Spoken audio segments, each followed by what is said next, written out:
Hello everyone and welcome to the session on Dynamic Force Analysis Part 1. So in this session I will be talking about kinetics of motion, Newton's laws of motion.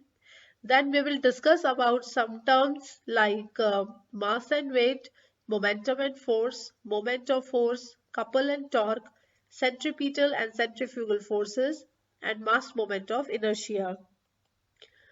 So kinetics of motion का मतलब है कि जब हम किसी rigid body के dynamics को study करते हैं और उस स्टडी के अंदर हम उसके ऊपर कितने फोर्सेस अप्लाई हो रहे हैं और उसका मास या वेट क्या है, जब इन सारे पैरामीटर्स को कंसीडर करते हैं तब हम इसको बुलाते हैं काइनेटिक्स ऑफ मोशन.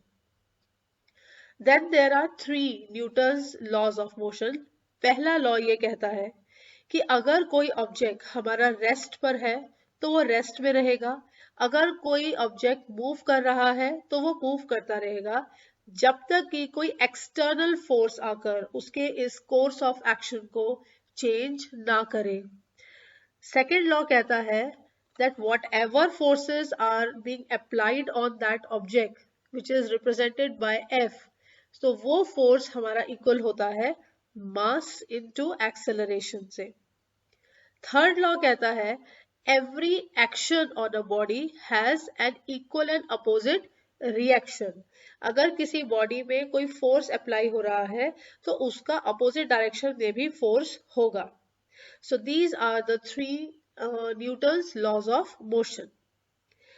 फिर आता है mass and weight. तो mass का मतलब है this is the measurement of the object's inertial property. और हम other words में ये कह सकते हैं that this is the amount of matter it contains. तो ultimately weight क्या है? Weight is the measure of the force exerted on the object by gravity. मतलब कि किसी ऑब्जेक्ट के ऊपर ग्रेविटी कितना अप्लाई हो रहा है, और ग्रेविटी अप्लाई होने का मतलब है कि जितनी हैवी बॉडी होगी उतना ही ग्रेविटेशनल पुल उसके ऊपर ज्यादा होगा. मास और वेट का जो रिलेशन है that is W is equal to M into G. G is the gravitational acceleration जिसकी मैथमेटिकल वैल्यू है 9.8 मीटर पर सेकेंड स्क्वायर. अदर टर्म्स आते हैं momentum and force. Momentum is basically the product of mass and the velocity of that object. Momentum एक vector quantity है.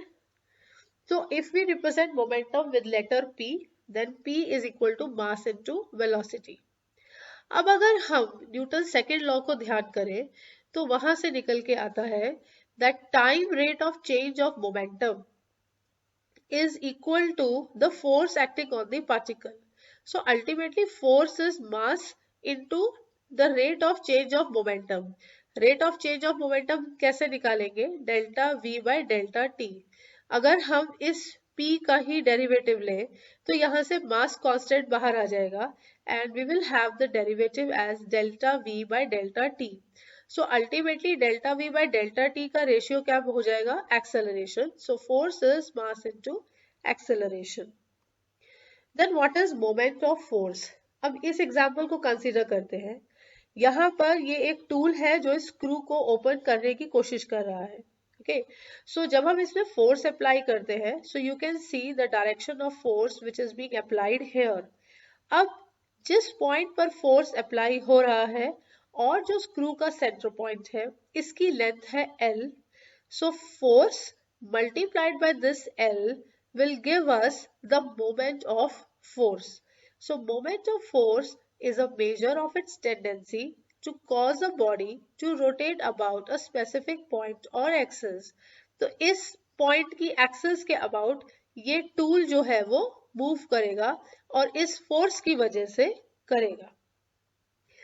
Then next terms are couple and torque.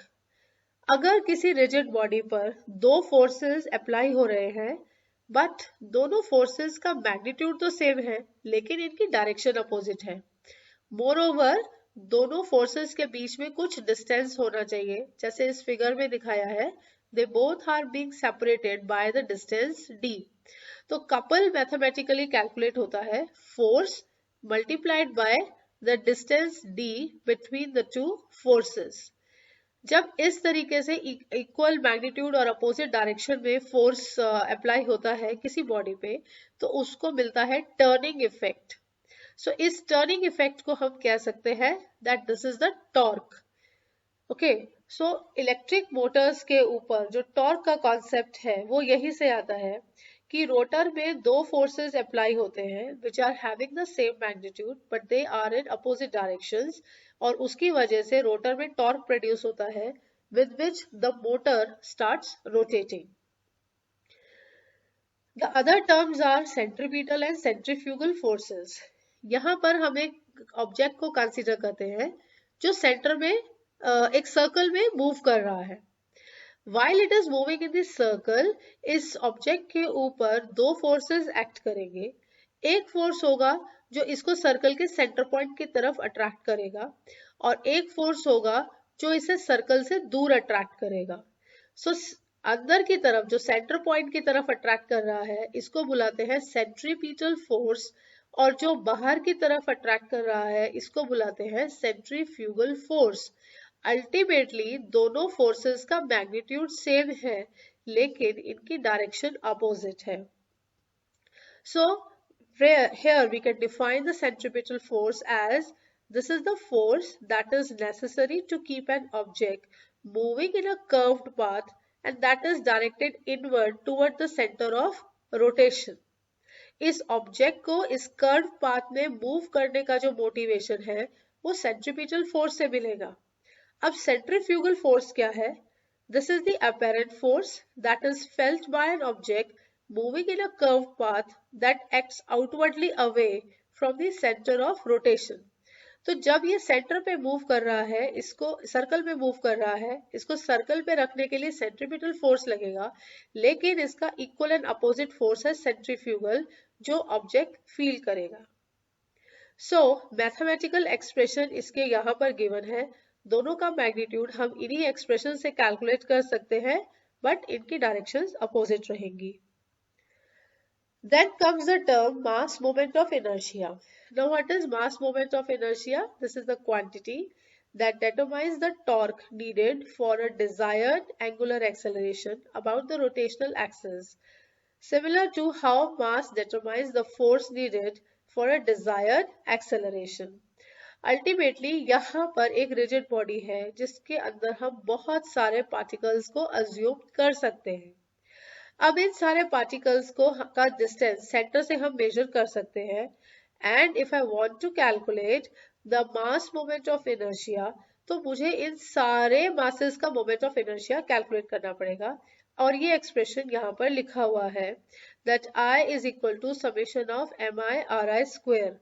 और क्योंकि हमने इस figure में 5 points को एज्यूम किया है तो I की वैल्यू यहाँ पर 5 हो जाएगी, and this is the summation which we will get.